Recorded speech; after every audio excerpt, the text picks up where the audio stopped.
Welcome, everyone. Thank you for joining us today. We are very lucky to have Nathan Pennington, Planning and Development Director from Buncombe County, joining us today to talk about a variety of issues.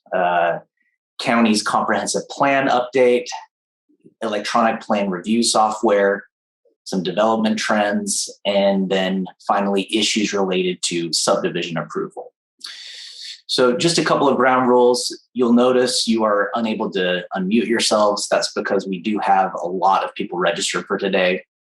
So Nathan is happy to take questions. The way we'll do it is please put them in the chat. I will be monitoring the chat.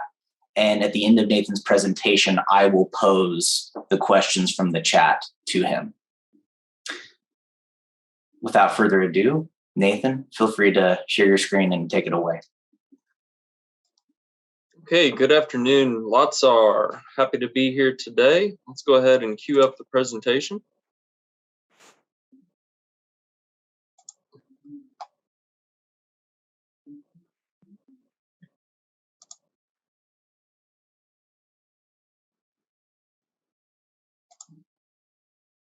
Okay, Matt, I just need to know if that is visible to everyone now. Thank you. All right. Happy to be here, folks. I've come and spoke to y'all before, and so it's hard to quantify exactly. It's been a while. I think we talked a lot about, touched on a number of different issues. This is going to be a little bit different today, but I think it's going to make sense, and we try to tailor these things so that it's beneficial to you all as realtors specifically, but we do talk to a number of other groups. And there's a lot going on. So I'm going to be available, as Matt said. I like to try to answer any and every question posed to me. So I am available, and also our department is available. If you have any lingering questions, we do have representatives in my department for erosion control, stormwater, flood, subdivision, zoning, code enforcement, addressing. So we're kind of a one-stop shop for everything you might need. So let's delve into the presentation. So we know that we're a popular community, and one way to think about that is we're a gateway community. What is a gateway community? Well, I don't think kind of is self-explanatory. We have no problem attracting people. And what is it that attracts people? Well, first of all, a lot of people visit here. And after they visit here and they see our scenic beauty, just the beautiful mountains, the amenities, the Asheville in the middle, our beer scene, waterfalls, Biltmore Estate. We're not just limited to attractions in Buncombe County. We're a region. So we're now seeing places like Old Fort and Marion and the beauty of Lake James and the waterfalls of Brevard County. So people are coming here and they're using Asheville as a springboard to get out into the county and get out into the region. And I put the license plates on there just to show that, we drive around and every day we see different license plates. For me, I'm looking at Texas. I'm like, there's so many people from Texas here, and I've been here almost 16 years now. I don't remember 16 years ago seeing any Texas license plates. We've always seen the Florida ones. There's always that attraction to get away from the hotness of Florida. But now it seems like everywhere across the country, folks are coming here in droves. And why are they doing that? There's a couple of other reasons, too, that y'all might not be aware of. Climate refugees. There's a number of folks trying to escape the wildfires of California or other parts of the West, the continuous drought. There's also folks that are coming here due to COVID refugees. So you think about the Northeast and you think about the density of folks there, and they come here and they're like, wow, I can get a little bit of both. I can go into Asheville, I can get the amenities I need, and then I can escape back into the rural nature of Buncombe County. With that popularity comes challenges. For you all as realtors, one of the things that you all have to deal with is expectation management. So, when you have clients that come here from other parts of the country, sometimes they want to import their own expectations. And we see that too. from the planning side. We get calls every day. Now, when I was in New Jersey, we had a requirement that said you had to build that fence with the finished side out. I want that here.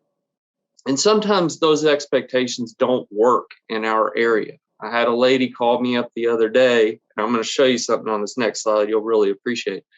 But we always have to keep in mind there's a balance here. And we have tourists and residents. We have a divide sometimes between the tourists and residents. And it's very tricky to manage those expectations. These are actual complaints that we receive in this office. Folks move out to rural areas. They don't like the smells of the farm. They don't like the rooster crowing. The factory's noisy. I can't open my windows. You know, sound travels different in the mountains. I like to mention a story about a gentleman that moved here from New York out into Barnardsville, and he called the office one day and he said, yeah, I was just trying to get my sewer hooked up out here in Barnardsville. Can you make that happen for me? Well, sir, the reality is that you're going to have a septic tank. There is no sewer in Barnardsville, and there likely will never be. So anyway, these are the kind of things that you all deal with, the kind of questions on a daily basis. And we're here. We're here to be your partner. If you ever run into those, feel free to always call our office. What else is going on? Well, COVID's kind of laid bare some of the key issues. This is not the fun part of this. This is the reality of the situation where we're seeing abject poverty and social issues and drug use and just pretty sad situations, but it is part of planning. I will tell you all that we hired our first ever code enforcement officer. That was a huge deal. And we have a backlog of probably 200 to 250 cases just within the planning department for the ordinances we administer. And then, of course, we work with other departments like environmental health and solid waste. So it's always a good thing to remind folks, especially those that want to move out to the more rural areas. We call it moving to the nuisance sometimes. So if there is a particular situation, one of the things we have to manage is that expectation that we're just going to come and take it all away. So the top left was actually a situation in Utah where a neighbor wanted to make an expression about his other neighbor that he didn't care for. So you can obviously see that he used some creative louvers to tell his neighbor what he thought about him. All right, so I wanted to show y'all some cool stuff because your clients will often ask you, hey, what's going on that lot over there? I see a for sale sign, or what's this development over here? We've tried to really modernize the department. So on the planning and development website, you do have, and it's updated regularly, the ability to hover over these projects and click on, and you can get site plans and maps and information about public meetings and those sorts of things. So I just wanted to point that out. Another thing that we've done is we've tried to go more paperless in our permitting process. You're going to see this actually, it started here, but it's actually going to also move towards our building permits and inspections. It'll also move into environmental health to some extent. It's one of those processes that it takes a lot of work to get it off the ground, but stick with us, and we will try to make the permitting process more modern as we move along. So I like to show this graphic sometimes because another thing about being so unique is it being in the mountains. And as a Dillon's Rule state, which means the enabling legislation that we have to enact zoning and things like that, it has to come from Raleigh. So we're not a home rule state. So we have to always follow the laws that are given to us from Raleigh. And Raleigh's 247 miles away, and it's a very different landscape down there. They don't have mountains, obviously. I'd like to really point out a couple of other interesting things that they don't have. One of the key things that's taken for granted here is limited infrastructure. And we're going to see that in a couple of slides here in just a second, where water and sewer is exactly located, because it's often taken for granted, back to the Barnardsville situation. So it's always important to help clients understand You might have a situation where you might be on water, but no sewer. Even had situations where you might be on sewer, but no water. So it's always a hodgepodge, and it's always important to make sure doing your due diligence that you check in and make sure what infrastructure is exactly available. Because you can see a sewer cap 30 feet down the road doesn't mean you can get access to sewer because it's gravity based. You can see water next door, but it doesn't necessarily guarantee you're going to see water on your client's property because the line might be a 2-inch line that simply doesn't have enough water pressure to serve. And again, we're always here to offer support and get you in contact with those providers.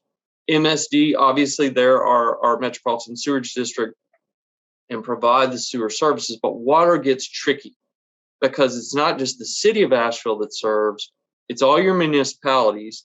Woodfin, interestingly enough, is its own independent water authority separate from the city. Then you have these one-off situations, including where I live in Ridgecrest is actually served by the conference center. And a lot of people don't know that actually the conference center is a public water source. So just something to keep in mind. This is a good map to show the constraints that we're dealing with because this really speaks to why property values are so expensive here. There's just not enough developable land. If it's not conserved, in the northeast corner being Barnardsville or the Burnett Reservoir, where our pristine city of Asheville water comes from, then it's in a floodplain or steep slope or protected ridge. So one of the things that we're going to talk about later is what the potential for the expansion of infrastructure could look like. Flooding. So you're going to see in the next couple of slides, we are going to talk about Tropical Storm Fred, but this is highly, highly important because as climate continues to evolve, as we see more intense storms, as we see more frequency in storm events, it is ultra important, given the most recent flood event, to talk to your client about getting flood insurance if they are next to a stream. Because while that stream may not be in a special flood hazard area, it will flood. And it flooded a lot. Like most of our flood damage were actually in areas that weren't even in the special flood hazard area on this last event. And we'll talk about why in just a second. But if you're in a 500 year, which is not regulated, it's actually not shown here in the graphic, it's a good idea to get flood insurance. And we may, as a floodplain manager, have to look in the future about even showing a 1,000 year floodplain. Ways to know, always call the planning department. Floodplain management is done within this department. We can hook you up with resources. We can evaluate your property. I want you to check out that frizz.nc.gov website. It is very, very good. We are a state coordinating agency with FEMA. We're one of the few states that is. We can call the state and have a direct conversation rather than have to call FEMA directly. So keep that in mind. So here's some Fred damage. Fred hit Candler particularly hard, but it wasn't just limited to Candler particularly. On the right is Bee Tree Creek. Bee Tree screamed out of the top of that watershed and cut an entire new channel. Bee Tree Creek looks nothing like it did before. That home right there was landward and now sits in the new channel that is Bee Tree Creek. That is a testament to the force and the velocity of the water that came down from that watershed. And remember, at the top, of course, is the Bee Tree Reservoir. It's a secondary reservoir for the city of Asheville's water system. Had to be taken offline for a period of 3 weeks. They just came back online and are producing water again.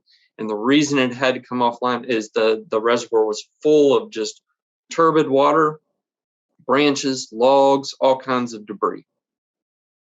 The arrow on the left, that's actually a high water mark on the Smoky Park corridor. This was a commercial building, so just wanted to point that out. So where else did we see a lot of damage? I mentioned before, Hominy Creek was pretty bad. And Hominy Creek, I want you to look at the power and destruction that water can do. That was a substantial bridge. That was the walls were stonework. But the problem was it was a series of culverts. And the culvert, the only one remaining is right above that red arrow. That's the only one we could find. Who knows where the other two culverts ended up. But I think they are going to be going back with a span bridge. It's a more resilient design, and not culverts when they do rebuild. Fred also impacted, y'all have heard of Crusoe and the damage that was wrought out on the Haywood side. I've got a National Weather Service image that shows upwards of 24 inches of rain that fell on one of those mountaintops, which speaks to why the force of water came down like it did and impacted areas that were just small bucolic streams. Again, please advise your clients, you live next to that little babbling brook can become a raging torrent during a flood event. So all of a twist wants more. Maybe we have more land. No, there's no more land. And guess what? Everybody's in competition for it. Those are just some of the uses. But one of the things we need to look at when we talk about growing in the county is reserving land for all these different uses. They are absolutely critical to a sustainable community. When we think about putting all of our eggs in one basket, say in the tourism basket, the idea is that for a number of reasons, specifically when it relates to affordable housing and people, one of the things is about affordable housing is, sure, we can build affordable housing. We can also put people in better paying jobs. So economic diversification is important. So when we talk about economic development, we look at reserving land that's appropriate for specialized manufacturing and things of that nature. All right, so back to that all-important discussion revolving around infrastructure. This is a good graphic to demonstrate how much of the county is served by water and sewer. So the green, back to that discussion about it's a hodgepodge of maybe you have water and sewer. Maybe you have water only and you don't have sewer. Maybe you have sewer and you don't have water. The green just represents sort of that combined service area of where water and sewer could be. All the other stretches of the county, northeast, northwest, southeast, and southwest, those are our more rural areas. They're open use areas, and we're going to toggle back and forth on the next slide to give you a picture of what the zoning looks like. Zoning in the county was based on the premise and availability of water and sewer infrastructure. So if you kind of go back, burn that in your mind, kind of look familiar, right? Yes. Now, it looks slightly different, but why does it look slightly different? Here's why. Back in 2013, the General Assembly abolished what was called the extraterritorial jurisdictions, or ETJs, of Asheville and Buncombe County. Now, what were those? Well, they were spheres of influence. They were, when annexation laws were very different in the state, going to be those more urban areas that were eventually going to come into Weaverville and Asheville. Well, all that changed dramatically. There was no more involuntary annexation. These then became part of the county. We then took the opportunity to zone them as closely as we could to the way that the jurisdictions had them zoned. So that's just a quick sort of primer on the lay of the land in the county. The surrounding areas and those more rural areas, these are open use. That was sort of a compromise zoning district. There were farming areas, high quality farmland in Sandy Mush, Fairview, the more protected areas in the watershed of Barnesville. So that's just a slight history of where zoning stands in the county now. We also know that a lot of the complaints, I was on the phone with the gentleman that just moved here from Pennsylvania, and he wanted answers as to why he was dealing with traffic in Candler on Smoky Park Highway. Well, this map kind of says it all. We just simply do not have the ability to build 8 to 10 lane expressways. We have our corridors, and the corridors are largely constrained to our valleys.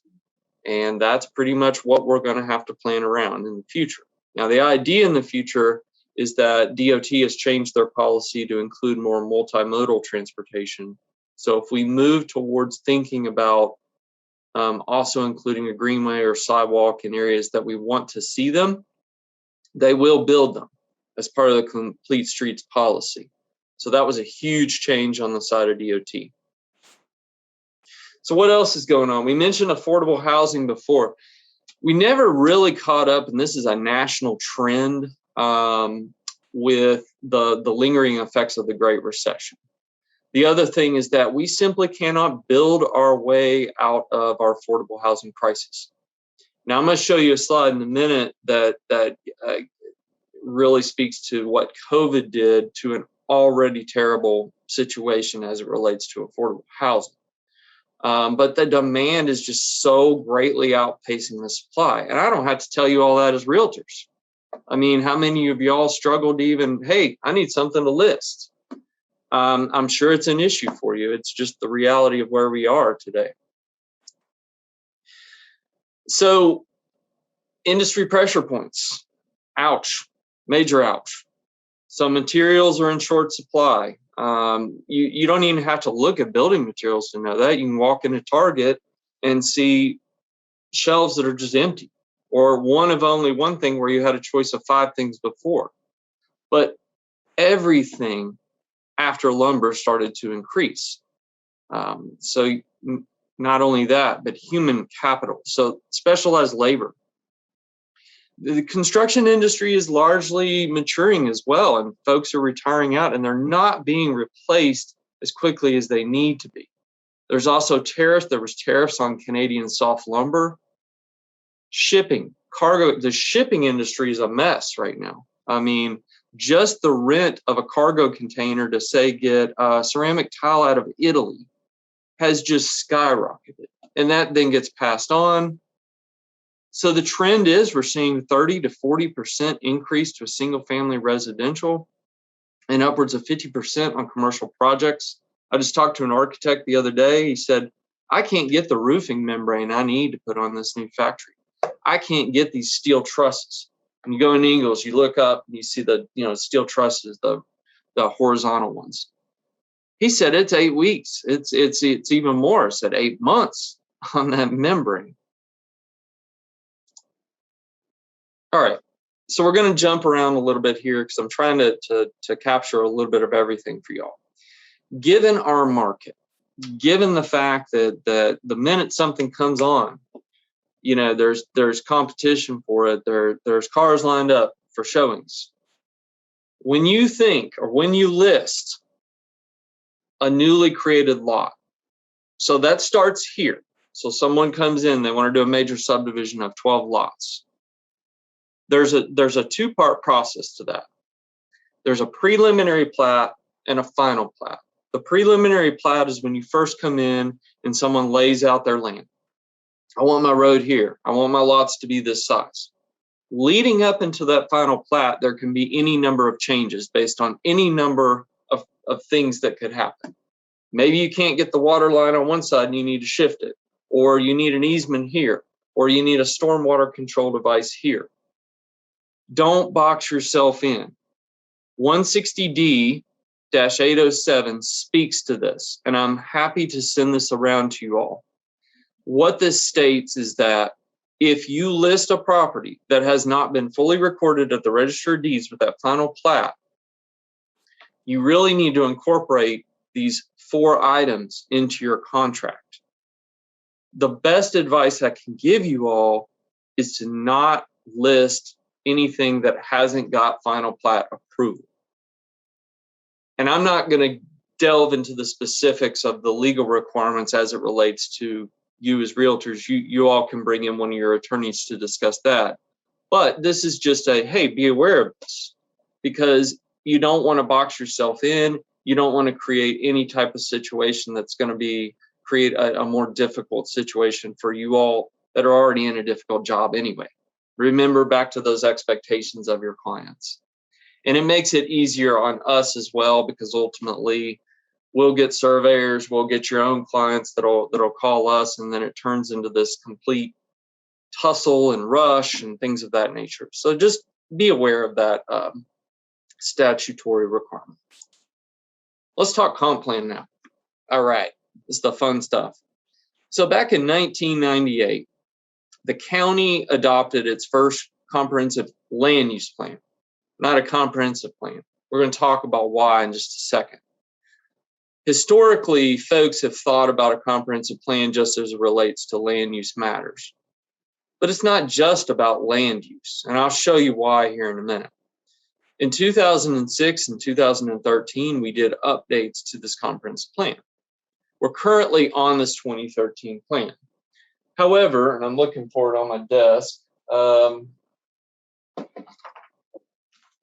don't have one nearby, but anyway, it's a fairly thin document. We have completely outgrown our current comprehensive plan. I want to show you the relevance though, and I want to read you a statement back in 1998, and you all tell me, is it still relevant today? As growth continues, remaining buildable land in the lower elevations has been or is being developed. The fingers of growth continue to extend in each direction, especially where water and sewer infrastructure and significant road improvements have been made or are scheduled. Yes, it is still relevant today. So one of the things that I tasked our consultant with is not to throw out any existing plan, because those plans, while they might be outdated, still have value.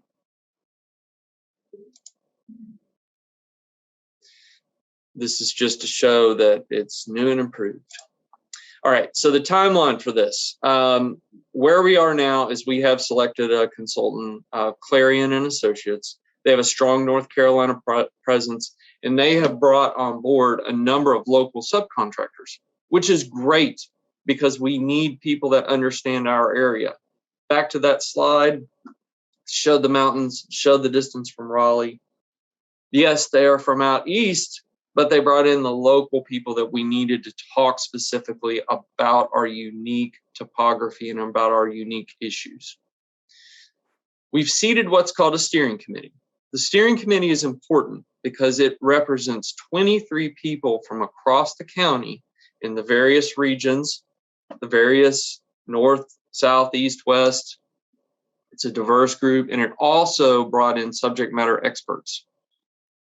What this group does is they work with us as planning staff, with the consultant, and with the commissioners through this process. It is a long process, and the reason is it is a community conversation about how we want to look moving forward. A way to think about how we look back to, it's not just a comprehensive land use plan, because look at these items that we're going to be looking at. A number of these aren't just related to land use.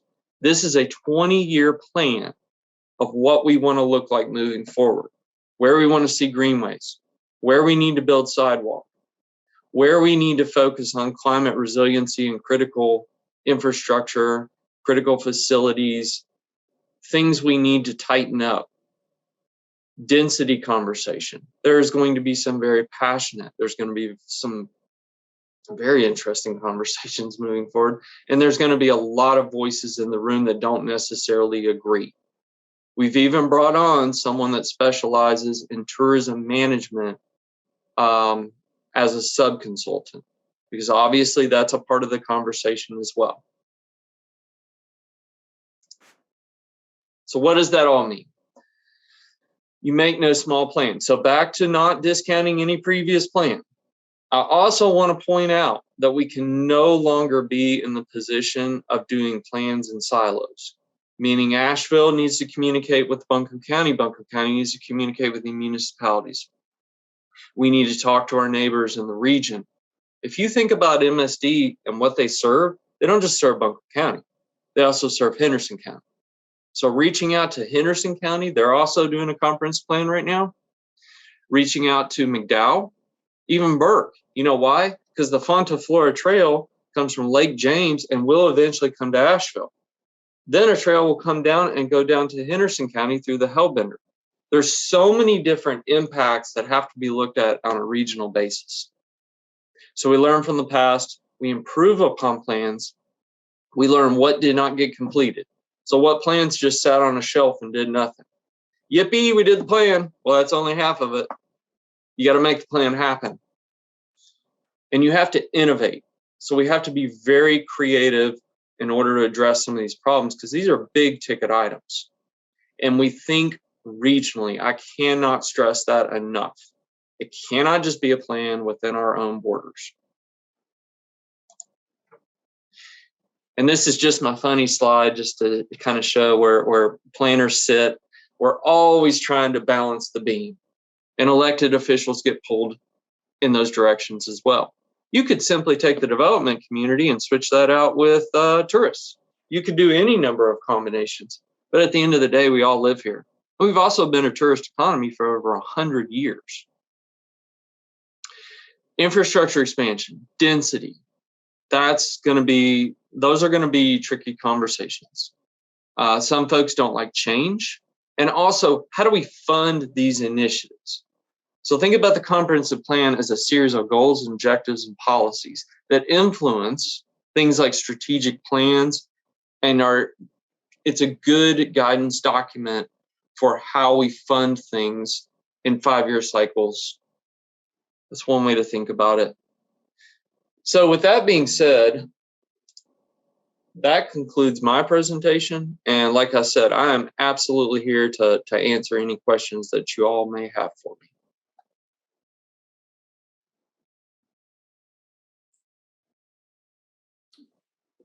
I'll start. Thanks, Nathan. That was awesome. So I don't know if we want to go down this rabbit hole too much, but you mentioned tourism, affordable housing. We only have so much land. So I just want to throw it out there. Short-term rentals in the county. Any comments? Any insight? Yeah, I think I would address that by saying this. Short-term rentals are a complex matter. And let's think about it slightly different before we delve into that. Think about the sharing economy. So this is not the first rodeo in the sharing economy. Taxis were the first to fight Uber and Lyft. Ultimately, they all had to work together. That's the way I kind of like to paraphrase that conversation, especially in the county, because the county has allowed short-term rentals for many, many years, meaning there are a number of them out there. Counties across North Carolina there's no county, so there's no basis for any county actually managing short-term rentals. Now, municipalities have, especially the Wilmingtons, the Asheville's, to a couple of other ones as well. But there are any number of mines out in the minefield, meaning we don't know what's going to happen right now with them. So there's a case in Wilmington. There's a court case in Wilmington. So basically, Wilmington's court case, the court said they may not maintain a registry, meaning they went out, got a consultant to identify all these different short-term rentals. That one is being appealed to the Court of Appeals. We expect a decision maybe at the end of the year. There's also any number of bills out there at the General Assembly that would basically greatly limit local government's ability to do anything with short-term rentals. And I even heard there might even be something as part of the budget. So it's kind of an unknown. I think what we're going to have to do is just wait and see on that. Obviously, Asheville's kind of wait and see at this juncture. But that's how I would probably answer that for now. Okay, thank you. I know it's a loaded question and topic, so I appreciate it. Anyone else in the chat or any questions or comments for Nathan?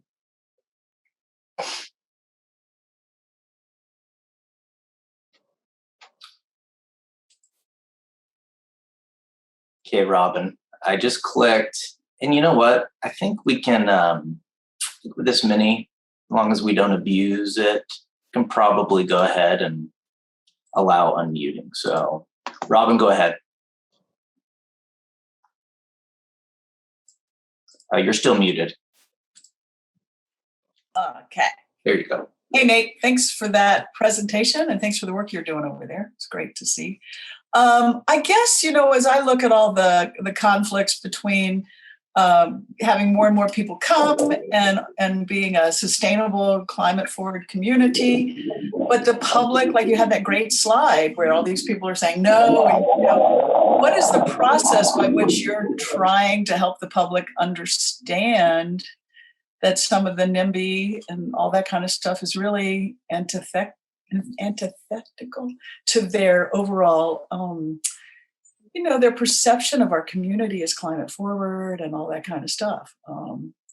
Is there a way that the county is stepping into that communication process or education process, or is that not your role? No, I think it is my role. In fact, I was just talking to Matt before we had this conversation, and I think my role is to get out into the community more and more and more. Go on basically a roadshow to all corners of the county over the next 2 years and sell the message.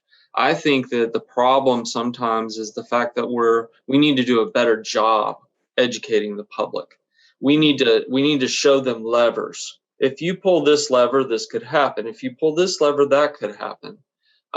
We've been able to diffuse not all of them, and you know this well, having been on Asheville City Council before, but sometimes you can help melt a situation away by explaining how it happened. Right. Like, why am I getting this apartment complex in Weaverville? Well, let me tell you about the ETJ.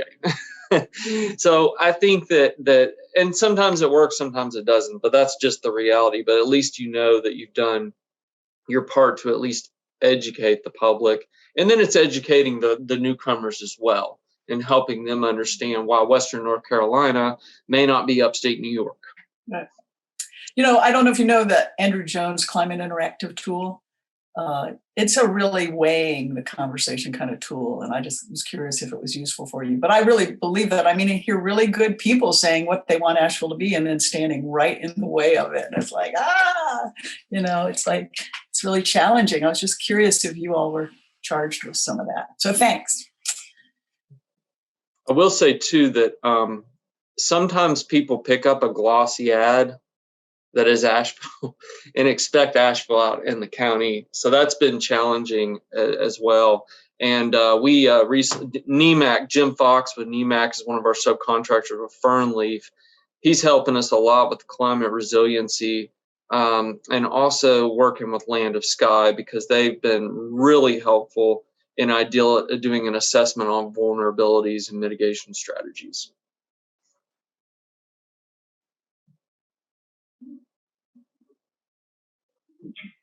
Hey, thank you so much, Nathan, for your time today. This is Cynthia. I have a question on a different discourse. In regards to rental and rental properties, if somebody gets a license or really has a business rolling, can they be grandfathered in if there are future changes, as long as they've been following all potential applications with the municipalities that their property is located in? Hi, is there a Cynthia. grandfather law? Hey, how are you? I'm doing fine. Yeah, excellent question. And that's one of the things that I've advised elected officials, is that you absolutely have to look at that because otherwise you may subject yourself to legal challenges. Good. Okay, thanks.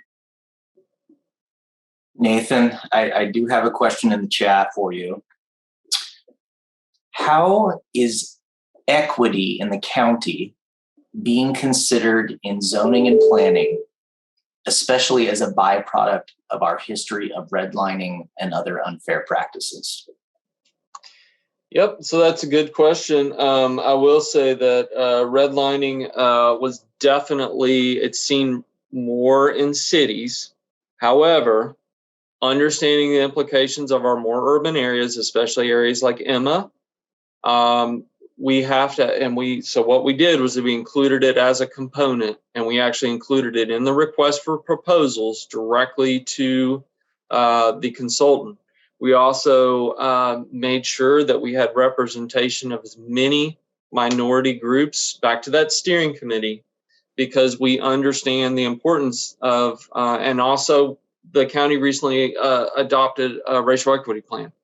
So we have to go back to having all those plans talk to each other. And that's an absolutely great question, whoever asked that. Thank you for that. one more that just came in. Is increasing density in R1 zoning on the table?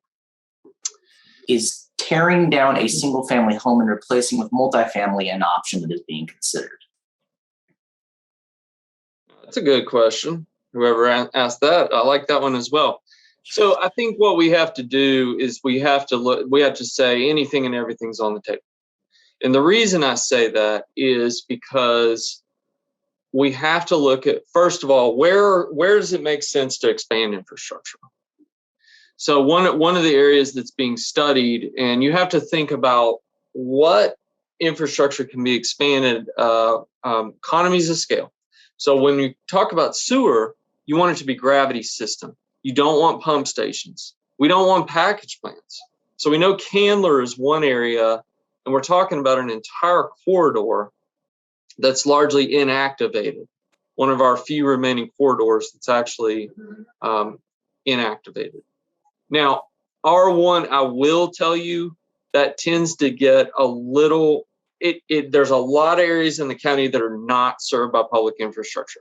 So until we have the conversation as it relates to the potential for the expansion of water and sewer, because I only mentioned sewer, water's a totally different ball of wax. It doesn't make sense to increase density in those areas, because you also want to see, then you'd be talking about density that's operating on well and septic systems, and that doesn't make sense at all for a number of reasons. One of the additional benefits of expanding infrastructure, specifically in Candler, is that you're getting folks off septic systems. And we know what those maps look like. We've seen the failing septic systems. We also can improve water quality by doing that. So we will be studying what future zoning will look like, including expanding potentially out into some of the more open use areas. But we have to have the infrastructure conversation first in order to know what makes sense. Because remember, back to the maps, the zoning is based on the availability of that infrastructure. Thank you. Folks, you can unmute. I did do that. Just again, 38 people is very different than 100 plus. So feel free to do that or utilize the chat. Keep this going just a little bit longer. Again, thank you so much, Nathan. This has been awesome. And yes, we will post this, and we'll also share Nathan's slide deck, which he's generously offered to share with us. Hey, Nathan. This is Alan Schultz. I don't know if you can hear me. I can. Okay. Hey, I was the one who asked that last question on the zoning with R1. I was kind of wondering, as far as in the town limits of Asheville, that is R1, you think that's going to be on the table where you have a nice level lot and it's got a decent sized home on it, but the land value becomes so much that somebody could take it down and put multifamily on that? So jurisdictionally speaking, I can't really speak to anything that's contained within a municipality. However, I think you might be referring to Asheville has RS2 and RS4. That's their equivalent. But I will say that the one thing that is the land that you're seeing today that is often developed with a multifamily development are often estate lots. So these are like large tracts of, say, like 10 to 20 acres that historically might have had a horse pasture on it in a single family home. Those are the ones that are sometimes the most developable and the most controversial. We also have to look, and I think Byron just put this up, and if Byron wants to ask a question about it, the missing middle. These are the conversations that are, someone asked me the other day, they said, you said density conversation, but are we having that conversation now? Yes, but we're having the wrong conversation because we're having folks that are going, I'm for it or against it. There has to be an understanding that we have to have all different housing types or we will never dig ourselves out of the affordable housing problem. So I'm glad that Byron put the missing middle piece in there as well. You just saw this with Charlotte Street development that has been withdrawn for now.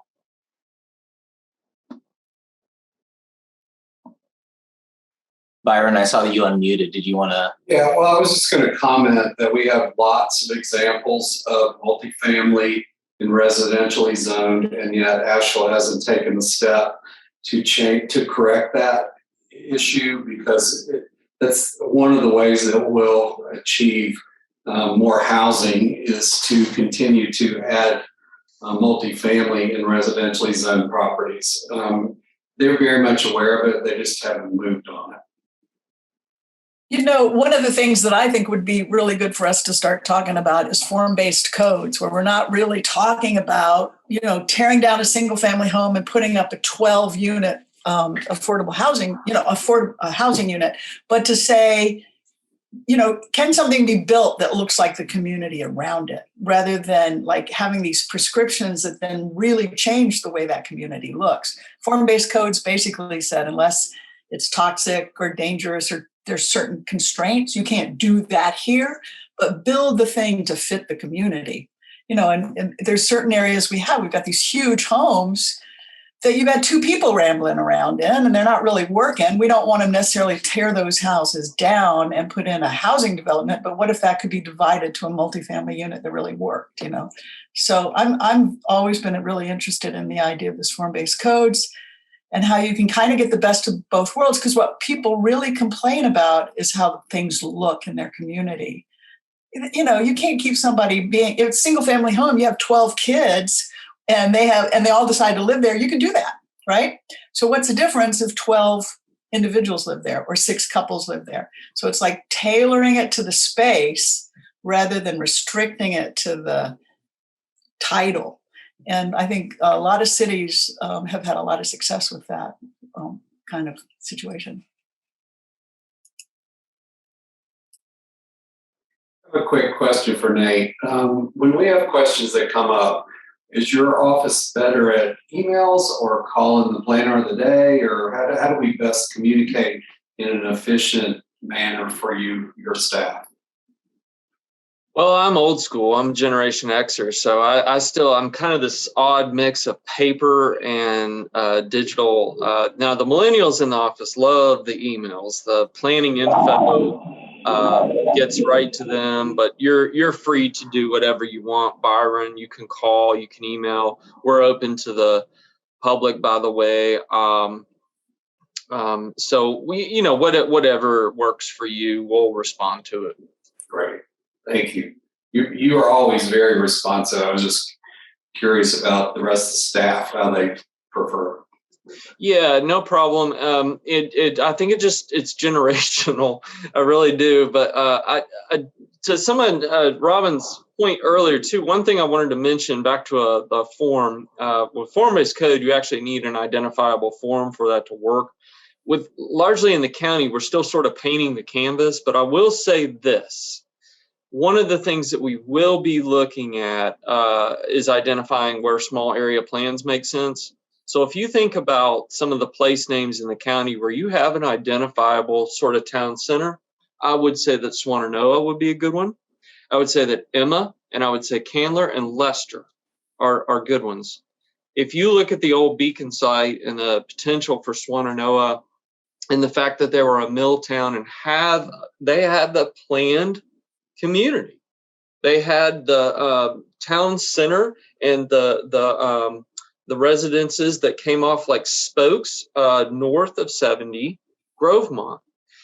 Then you also have, if you look, you get off Patton Cove Road, you make a right, you go on Railroad Street. Right there at Beacon is an identifiable town center as well. So we need to make sure that we pay especially close attention to these areas because they are super important as the county continues to urbanize. We don't want to blow that opportunity.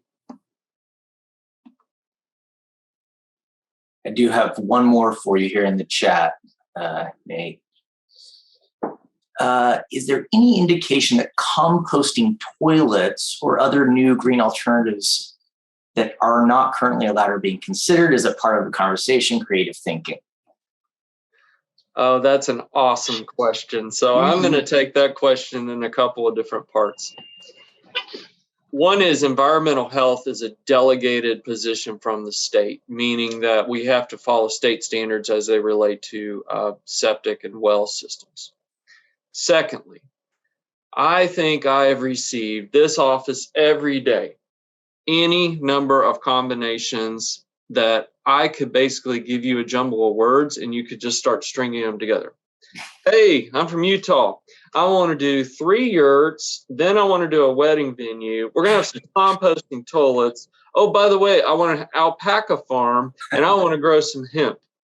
So tourism in the county looks very different than it does. You might go out to Franny's farm and stay. You know, you might do any number of things. It's very granola, but the most common question we get is, it's typically from folks that don't want to follow the state standards. Their environmental health is where that typically comes from.